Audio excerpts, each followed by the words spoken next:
आमचे नेते आणि मार्गदर्शक स्वर्गीय गोपीनाथरावजी मुंडे साहेब यांना देखील या ठिकाणी वंदना अर्पित करतो।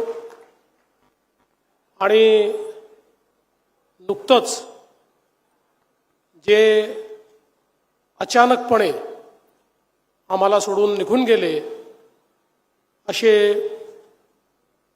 आमचे उपमुख्यमंत्री आणि महाराष्ट्रातलं शेती आणि मातीमध्ये रमणारं एक उमद नेतृत्व अजितदादा पवार यांना देखील श्रद्धांजली अर्पण करतो। आजच्या या महा एक्सपो 2026 या अतिशय सुंदर कार्यक्रमामध्ये मंचावर उपस्थित ज्यांच्या दृष्टीतून आजचा हा अतिशय सुंदर असा कार्यक्रम आयोजित झाला त्या राज्याच्या पर्यावरण आणि पशुसंवर्धन मंत्री नामदार पंकजाताई मुंडे, आपल्या परळीचे लोकप्रिय आमदार धनंजयजी मुंडे, आमदार रत्नाकरजी गुट्टे, नगराध्यक्ष श्रीमती पद्मश्री बाजीराव धर्माधिकारी, डॉक्टर रामस्वामी, प्रवीण कुमार देवरे, श्री नितीन पाटील, अक्षय भैया मुंदडा, श्री शेखर मुंदडा, श्री बदामराव पंडित, श्री संजय दौंड, शंकर देशमुख,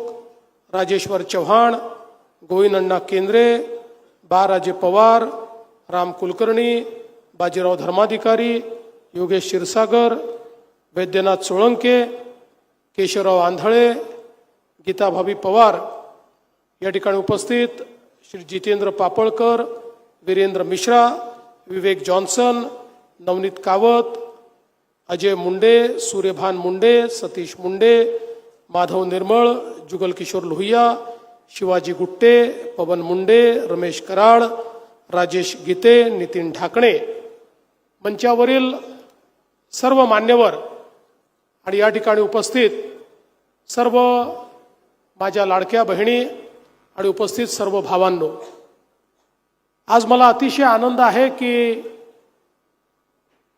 शिवरात्रीच्या पूर्व दिवशी या अतिशय सुंदर अशा वैद्यनाथाच्या नगरीमध्ये येण्याची संधी मला मिळाली आणि खऱ्या अर्थानं आपल्या सर्वांचं आराध्य दैवत असलेले वैद्यनाथ यांच्या चरणी नतमस्तक होत आपल्या सगळ्यांकरता आणि आपल्या महाराष्ट्राकरता आज त्यांचा आशीर्वाद घेतो। आणि या शिवरात्रीच्या पूर्व दिवशी हा महापशुधन एक्सपो होतोय, हे देखील अत्यंत महत्त्वाची गोष्ट आहे। कारण आपल्याला माहिती आहे की जोपर्यंत नंदीला नमस्कार आपण करत नाही तोपर्यंत शंकरापर्यंत आपला नमस्कार, शिवशंभोपर्यंत आपला नमस्कार पोचत नाही। आणि म्हणून आपण जर बघितलं तर आपल्या प्रत्येक ईश्वरीय अवतारासोबत कुठल्या ना कुठल्या प्राण्याचा अवतार आपल्याला पाहायला मिळतो। आपली जर आपण संस्कृती बघितली तर या संस्कृतीमध्ये आपलं जे काही एकूण कालचक्र आहे या संपूर्ण चक्रामध्ये आपल्या पर्यावरणाला, आपल्या झाडाझुडपांना, आपल्या वनस्पतींना आणि पशुपक्ष्यांना प्रचंड मोठं महत्त्व देण्यात आलेलं आहे। कारण आपल्या पूर्वजांना हे माहिती होतं की जर मनुष्य जीव जगवायचा असेल तर एकट्या मनुष्याला जगवून ही पृथ्वी जगणार नाही। त्या मनुष्याला जगवण्याकरता झाडं झुडपं, वनस्पती, पशु पक्षी, जीव जंतू, अगदी बॅक्टेरिया देखील अत्यंत महत्त्वाचं आहे। आणि म्हणून या सगळ्यांचं मिळून जे चक्र आहे हे चक्र जर संतुलित ठेवलं तर त्यातनं जी आपली एकूणच सगळी साखळी आहे, अन्न साखळी, ती अन्न साखळी देखील त्या ठिकाणी तिचं संवर्धन होतं आणि आपल्याला जगण्याकरता मोठ्या प्रमाणात त्या ठिकाणी सगळ्या ज्या आवश्यक गोष्टी आहेत त्या गोष्टी प्राप्त होत राहतात. आणि म्हणून आपली संपूर्ण संस्कृती ही या ठिकाणी आपण जर बघितलं तर निसर्ग आणि माती याच्या संवर्धनाची, नदी आणि पाणी याच्या संवर्धनाची कहाणी सांगणारी अशा प्रकारची आपली संस्कृती आहे. आणि म्हणूनच ज्यावेळी मगाशी धनुभाऊ आणि ताई म्हणाल्या की शिवरात्रीच्या दिवशी मला कोइंबतूरला जायचं असल्यामुळे मी एक दिवस आधी आलो आणि आजचा दिवस व्हॅलेंटाईन डे आहे, त्यामुळे व्हॅलेंटाईन डेला या ठिकाणी मला बोलवलं. तर मी सांगू इच्छितो की माय आणि माती हेच आमचं व्हॅलेंटाईन आहे. त्याच्यामुळे व्हॅलेंटाईन डेला माय आणि माती याच्याशी पुन्हा सांगड घालण्याकरता तुम्ही या ठिकाणी निमंत्रित केलं, त्याबद्दल तुमचे अतिशय मनापासून मी आभार मानतो. आज आपण पाहतोय की आपल्याकडे विशेषतः ज्या भागामध्ये मोठ्या प्रमाणात आमचा शेतकरी संकटात दिसतो अशा भागामध्ये संकट केव्हापासून सुरू झालं हे जर आपण बघितलं तर जेव्हापासनं पशुधनाची संख्या कमी व्हायला लागली तेव्हापासनं आमचा शेतकरी हा जास्त संकटात गेलेला आपल्याला पाहायला मिळाला. आजही आपण पाहतो की ज्या ठिकाणी पशुधन आहे त्या ठिकाणी अडीअडचणीच्या काळातही आमच्या शेतकऱ्याला एक प्रकारचा आधार त्या ठिकाणी मिळतो. दुधाच्या माध्यमातनं रोज थोडे पैसे मिळाले तर कठीण परिस्थितीमध्ये देखील त्याचं जीवन त्या ठिकाणी योग्य पद्धतीनं चालतं.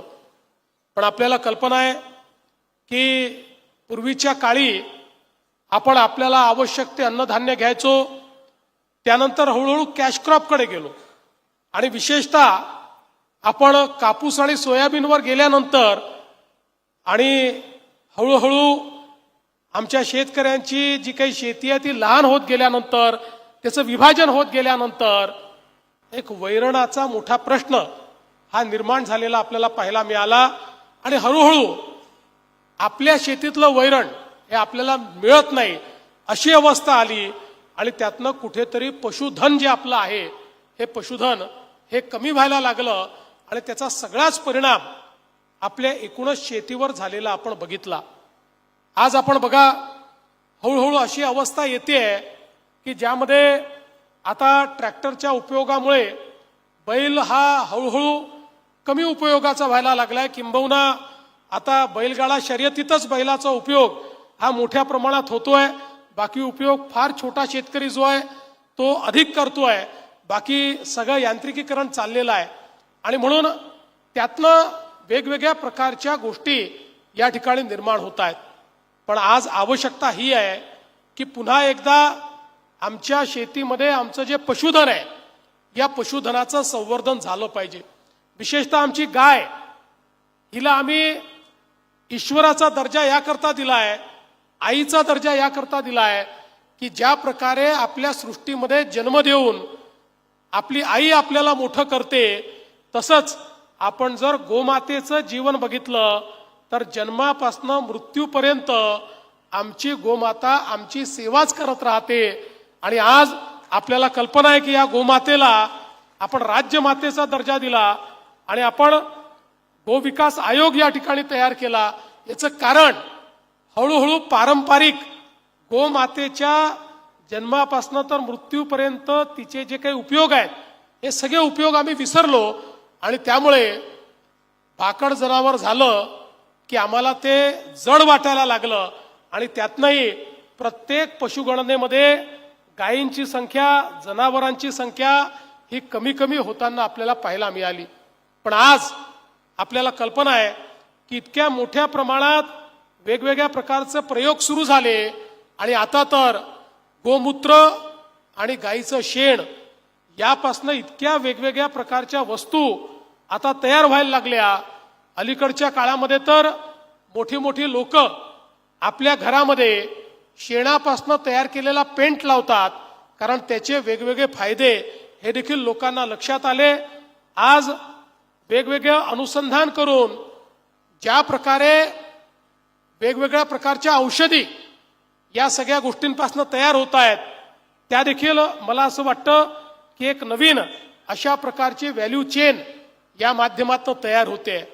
पण त्यासोबत सगळ्यात महत्त्वाचं जर काही असेल तर आपले महाराष्ट्राचे राज्यपाल महोदय ज्या नैसर्गिक शेतीचा उल्लेख करतात, त्या नैसर्गिक शेतीमध्ये आमच्या गोमातेचं या ठिकाणी अत्यंत मोठं महत्त्व आहे.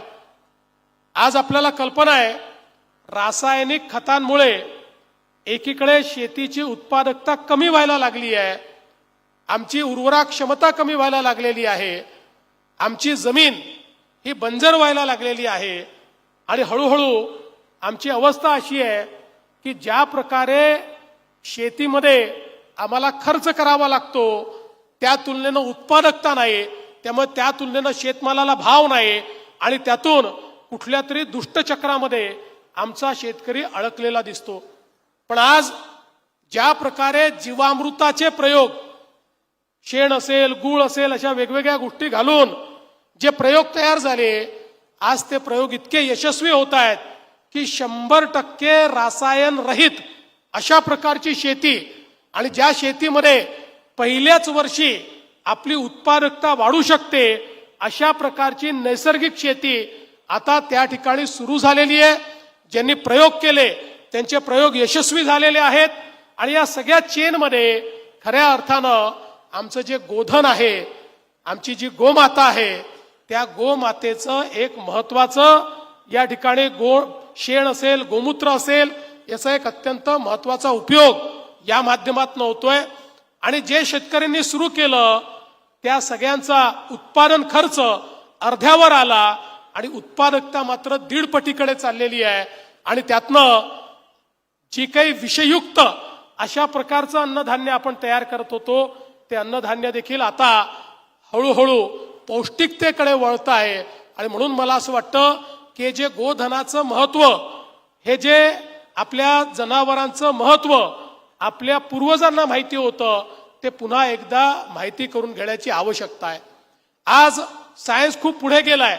मगाशी ताई सांगत होते एम्ब्रिओ ट्रान्सप्लांट हा विषय असा आहे की ज्यामध्ये सेक्स सॉर्टेड सिमेनमुळे आता आपण जवळजवळ सगळ्या जे काही गोरे या ठिकाणी तयार होतात, सगळे आपण गायी त्या ठिकाणी तयार करू शकतो किंवा स्त्री भ्रूण हे त्या ठिकाणी इम्प्लांट आपण करू शकतो. अशा प्रकारची व्यवस्था ही उभी झालेली आहे. आणि आपल्याला माहिती आहे की पुन्हा एकदा विशेषतः आपल्या ज्या देशी गायी आहेत, गीर असेल, साहिवाल असेल किंवा अगदी आपल्याकडच्या देवणी असेल, गवळव असेल, या ज्या सगळ्या देशी गायी आहेत, आता या देशी गायींचं महत्व हे पुन्हा एकदा समजायला लागलं.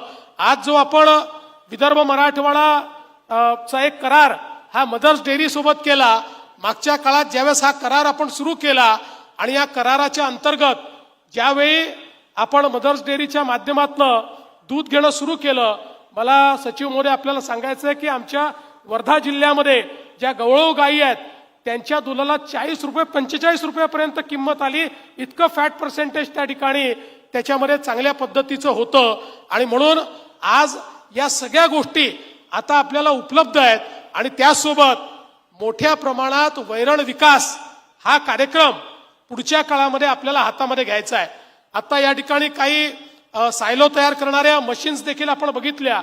सायलेज हे एक अत्यंत महत्वाची गोष्ट आहे की आपल्याला जर गोधन वाढवायचं असेल, आपल्याला जर गाई म्हशी वाढवायच्या असतील, तर आपल्याला मोठ्या प्रमाणात वैरण विकासाचा कार्यक्रम हातामध्ये घेऊन आणि सायलेजेसच्या माध्यमातून अगदी कमी किमतीमध्ये आमच्या जे काही शेतकरी आहेत या शेतकऱ्यांना ते वैरण मिळेल अशा प्रकारची एक चेन ही आपल्याला तयार करावी लागेल. आणि म्हणून आता जे कार्यक्रम आपण हातामध्ये घेतले आहेत, या कार्यक्रमामध्ये विशेष भर शेतकऱ्यांना त्या ठिकाणी मदत करून, वैरण विकासाकरता प्रोत्साहित करून आणि त्यांचं सगळं जे काही ते तयार करतील ते पूर्ण वैरण हे विकत घेऊन आणि त्याची एक सप्लाय चेन तयार करणं, अशा पद्धतीनं पुढच्या काळामध्ये आपल्याला काम करायचं आहे. आपल्याला आश्चर्य वाटेल, जगामध्ये जे मोठे देश आहेत, मोठे म्हणजे जास्तीत जास्त दूध उत्पादन करणारे देश आहेत, लोकसंख्येने आपल्यापेक्षा 1 दशांश, पण आपल्यापेक्षा जास्त दूध जे त्या ठिकाणी उत्पादन करतात अशा देशांमध्येही ज्या ब्रीड आहेत, या ब्रीड कुठनं गेल्या हे जर आपण त्या ठिकाणी माहिती घेतली तर आपल्या देशी ब्रीड या त्या ठिकाणी नेऊन त्याला क्रॉस करून त्या ठिकाणी ब्रीड तयार करून आज जगाला दुधाचा पुरवठा करण्याचं काम या वेगवेगळ्या देशांमध्ये होत आहे. त्यामुळे मला असं वाटतं की आपल्याला देखील पुढच्या काळामध्ये हेच काम या ठिकाणी करावं लागेल आणि त्यासोबत आपली उत्पादकता ही देखील वाढवावी लागेल. आज आपण बघितलं तर पंजाबमधली देशी गाय ही जवळपास 9.5 ते 10 लिटर दूध देते आणि आपल्याकडे ती 2.5 लिटर दूध देते. त्यामुळे याच्यामध्येही आपल्याला पुढच्या काळामध्ये लक्ष घालून आणि त्यातनं आपली गाय जास्तीत जास्त दूध कशी देईल, ती पौष्टिकता आपल्याला कशी आणता येईल या संदर्भातला आपल्याला लक्ष द्यावं लागेल. संकरित गायचा विचार केला तर तिथेही तिकडे 15 लिटर देते, आपल्याकडे 10 लिटर देते. मला वाटतं म्हैस देखील तिकडे 10.5 लिटर देते, आपल्याकडे 5.5 लिटर देते. तर या सगळ्या गोष्टींमध्ये आपल्याला लक्ष घालून आणि या सगळ्या गोष्टींमध्ये आपल्याला कशा पद्धतीनं चांगलं काम करता येईल याचा प्रयत्न येत्या काळामध्ये करायचा आहे. मगाशी पंकजाताईंनी सांगितली गोष्ट खरी आहे की आता आपण विशेषतः पशुसंवर्धन विभागामध्ये नवीन प्रयोग आणि अनेक प्रयोग करण्याचं ठरवलेलं आहे. आज शेती आणि शेतीपूरक उद्योग या क्षेत्रामध्ये जर आपल्याला उत्तम रोजगार निर्मिती करायची असेल, आजची जी आपली रोजगार निर्मिती आहे ती उत्तम नाही आहे, जेमतेम आहे. उत्तम रोजगार निर्मिती करायची असेल तर हे जेवढे जोडधंदे आहेत, कुक्कुटपालन असेल, शेळीपालन असेल, गोपालन असेल आणि यासोबत मत्स्यपालन असेल, मत्स्य व्यवसाय असेल, अशा ज्या वेगवेगळ्या व्यवसाय आहेत, या सगळ्या व्यवसायांना आपल्याला चांगल्या पद्धतीनं त्या ठिकाणी करावं लागेल. आणि हे वर्ष तर युनायटेड नेशन्सनी महिला शेतकरी वर्ष म्हणून या ठिकाणी ठरवलेलं वर्ष आहे. त्यामुळे आमच्या महिला शेतकरी, महिला गोपालक, महिला कुक्कुटपालक, महिला शेळीपालक अशा प्रकारे एक मोठा कार्यक्रम ताई आपल्याला हातामध्ये घ्यायचा आहे. आणि म्हणून मी तुम्हाला आजच आश्वस्त करतो की तुमच्या विभागातर्फे जेवढ्या योजना तयार होतील त्या सगळ्या योजनांना बजेटमध्ये निधी उपलब्ध करून देण्याचं काम हे आम्ही या ठिकाणी निश्चितपणे करू आणि त्या माध्यमातून खऱ्या अर्थानं या क्षेत्राला पुढे नेण्याचं काम करू. खरं तर आता विशेष लक्ष आपण या क्षेत्राकडे दिलंय आणि आपला प्रयत्न आहे की आपल्या हे क्षेत्र आज 7 ते 8% किंवा बाकी काळामध्ये तर 4 ते 5% एवढ्या विकास दरानंच केवळ विकसित होतं. आपण आता ठरवलंय की या क्षेत्रामध्ये वेगवेगळे इंटरव्हेन्शन आणून हे क्षेत्र 25% दराने विकसित कसं होईल अशा प्रकारची योजना आपण हातामध्ये घेतो. आपण आंध्र प्रदेशचे माजी मुख्य सचिव श्री टकर ज्यांना या क्षेत्रामध्ये अनेक पुरस्कार मिळालेले आहेत, आता त्यांना देखील आपण सोबत घेतलाय आणि त्यांच्या मार्गदर्शनाखाली एक बृहत कार्यक्रम हातामध्ये घेऊन आपण मोठ्या प्रमाणात हे काम या ठिकाणी करतो आहोत. आणि याकरता वेगवेगळ्या प्रकारचे जे इंटरव्हेन्शन्स आहेत, आज आपण हे पशु प्रदर्शन काय या ठिकाणी आयोजित केलं याचं कारण आज आपल्या शेतकऱ्यांना आणि पशुपालकांना काय चाललेलं आहे याची कल्पना असली पाहिजे. प्रत्येक क्षेत्रात इतकं मोठं परिवर्तन होत आहे. आज आपण बघितलं असेल तर या ठिकाणी डबल डेकर पिंजरे लागलेले आहेत की ज्या पिंजऱ्यामध्ये आपण त्या ठिकाणी कुक्कुटपालनही करू शकतो, शेळी मेंढी पालनही करू शकतो आणि त्यातनंच खत निर्मिती करू शकतो. अशा प्रकारचे वेगवेगळ्या पद्धतीचे जे प्रयोग आहेत हे प्रयोगही आमच्या शेतकऱ्यांकडे पोचले पाहिजेत. आणि विशेषतः आपण नानाजी देशमुख कृषी समृद्धी योजना जी विदर्भ आणि मराठवाड्याकरता सुरू केलेली आहे, 5-5.5 हजार कोटी रुपये या योजनेच्या अंतर्गत उपलब्ध करून दिले आहेत. यामध्ये या सगळ्या योजनांकरता आपण मोठ्या प्रमाणात सबसिडी देतो आणि काही बाबतीत तर 90% आपण सबसिडी देऊन हे सगळे व्यवसाय या ठिकाणी उभं करण्याचं काम करतो.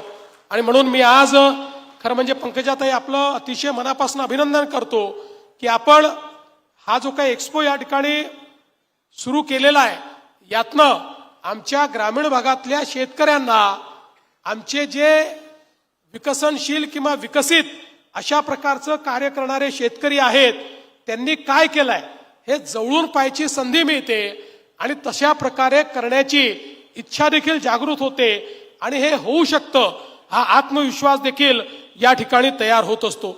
आज केंद्र सरकारने राष्ट्रीय पशुधन अभियान सुरू केलेलं आहे. या अभियानाच्या अंतर्गत जवळपास महाराष्ट्रातल्या 366 प्रकल्पांना केंद्र सरकारने मान्यता दिली आहे. 214 कोटी रुपये केंद्र सरकार याकरता आपल्याला उपलब्ध करून देत आहे आणि या माध्यमातून मोठ्या प्रमाणात आपण आपल्या राज्यामध्ये ही सगळी कामं तयार करतो आहोत.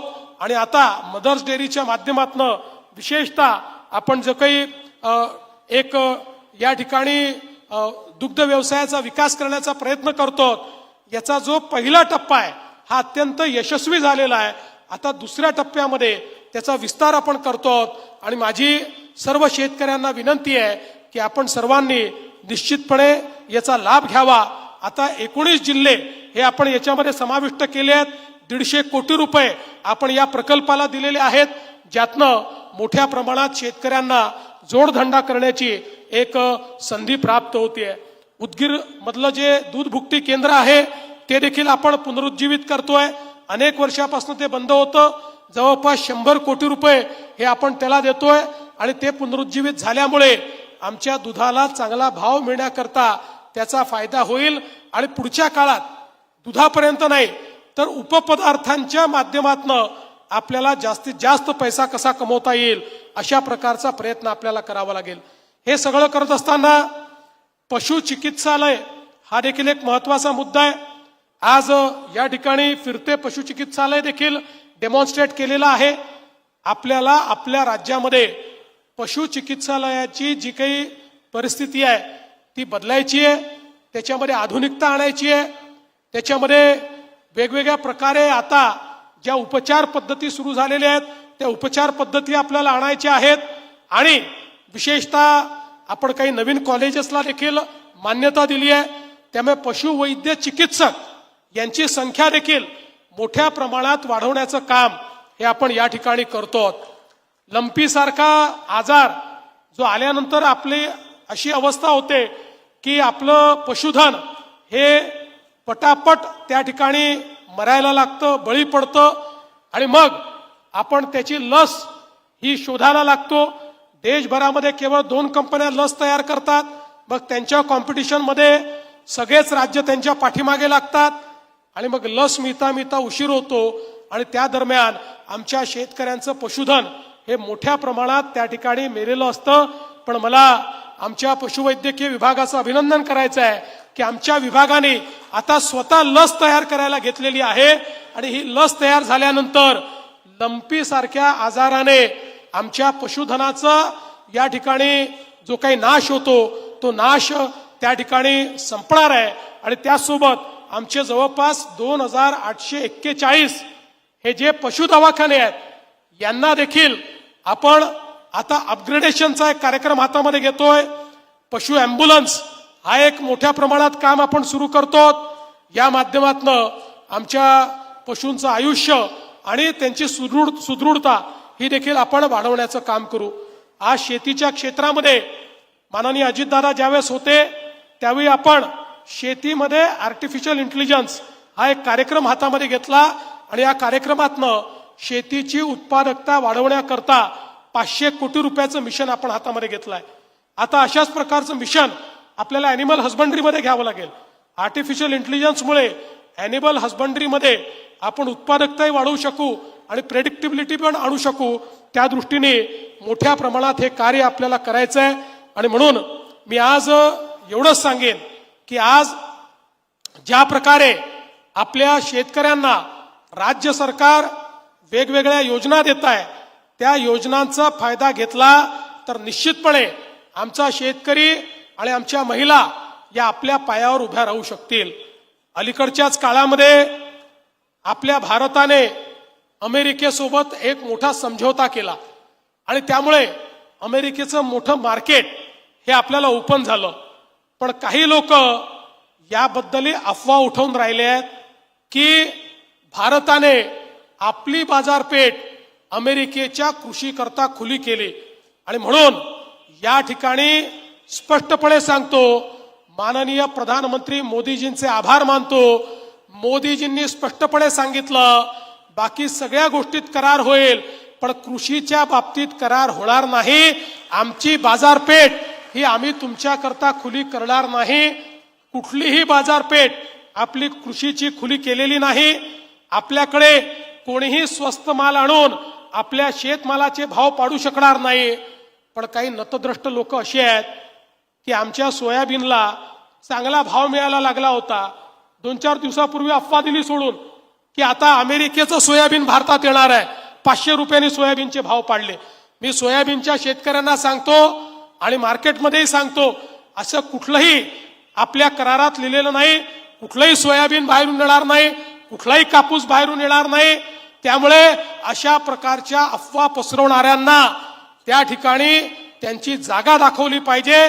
आणि जोपर्यंत देशात आणि राज्यात शेतकऱ्यांचं हित बघणारं सरकार आहे, तोपर्यंत कुठल्याही परिस्थितीमध्ये आपल्या शेतकऱ्यांचं अहित होईल अशा प्रकारचा कुठलाही निर्णय आपण घेणार नाही. त्यामुळे आपलं डेअरी सेक्टर असो, आपलं कृषीचं सेक्टर असो, कुठलंच सेक्टर आपण अमेरिकेकरता किंवा युरोप करता ओपन केलेलं नाही, हे देखील या निमित्ताने मी नमूद करू इच्छितो.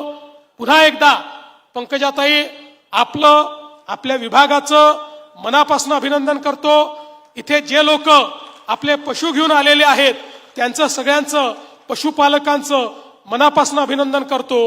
आणि केवळ बीड जिल्हाच नाही तर संपूर्ण मराठवाड्यातल्या शेतकऱ्यांनी या प्रदर्शनाला या ठिकाणी भेट द्यावी अशा प्रकारची विनंती करून माझे 2 शब्द संपवतो. धन्यवाद. जय हिंद, जय महाराष्ट्र. धन्यवाद साहेब. तुमच्या या इतक्या